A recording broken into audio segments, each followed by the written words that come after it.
Drivers coming over the Casco Bay Bridge between Portland and South Portland might notice traffic will be a little lighter next week, not in the number of vehicles, but in their weight.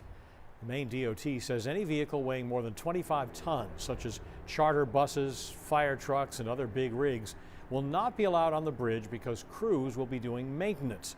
The restriction should last just the week. So Keith, leave the fire engine at home. Yeah. Use your car to come to work. Yeah, a big truck. Interesting. Like, I guess I'm wondering if they're going to be checking and like eyeballing people as they come in or whatever. Honor system, maybe. I guess so. I guess if you this weigh. is the season. You have to be honorable because Santa Claus is watching. Right. I've been using that on Luca, and like it's not even December yet, and I've had to use that a bunch of Milk it times. as long as you can. Yeah, it works, guys.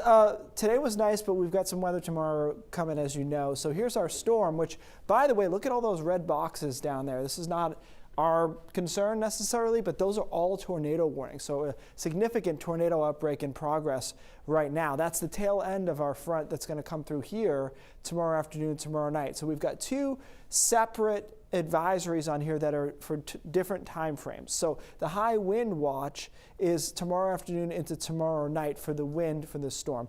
This winter weather advisory in the purple is for tonight, and it's because we could see a little freezing drizzle in areas in the purple here away from the coastline. So they're separate situations, just to be clear on the timing. So tonight there will be some drizzle along the coast and perhaps some freezing drizzle inland that could make things a little bit dicey here and there travel-wise kind of through the middle of tonight. Most of us will be quiet, though, this evening and relatively mild through tomorrow morning into the 40s, pushing eventually into the upper 40s and low 50s before the rain arrives, which in this model has 2 or 3 in the afternoon. I buy that. Once it starts raining, it rains really heavily here through late afternoon, early evening. And notice this area right here in the red and the orange. That's the area where we're going to focus the heaviest wind. So as that comes through on the backside of the heavy rain, we'll see our strongest wind gusts around 8, 9 o'clock into the mid-coast, 10 o'clock, 11 o'clock into down east Maine, and then the storm moves out after that.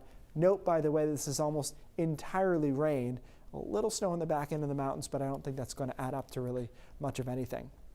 So wind gusts here are pretty serious, 55 to 60 miles an hour down east Maine and into the mid-coast. And then you get into southern coastal Maine, 45 to 55, another max into the mountains because of the upslope there, and then in between 30 to 45 miles an hour. So obviously these winds are strong enough to create some power outages. The only thing I think that's going to keep us from a major power outage situation is just that we don't have leaves in the trees, and that's such a huge factor when it comes to the drag that's created by those leaves with the wind out of the south-southeast. So I do think we'll see power outages, hopefully not a major event though because of the dreary time of the year that it is. It's just kind of no leaves and gray out there. Rainfall amounts 1 to 1.5 inches, and this is kind of the zone we're going to be living at, guys. Another storm comes through Saturday. That's another rain event, not as heavy as this one, but another one, and then maybe one for mid next week. So this is where we're at. Again, we'll watch the power outage situation. I would say there definitely will be some. Hopefully it's not a major problem. Things quieter Thursday and Friday. Actually, the weekend, probably not bad. First half of Saturday looks good. Sunday looks fine. It's just that Saturday night could be rainy and windy once again. Thank you, Keith.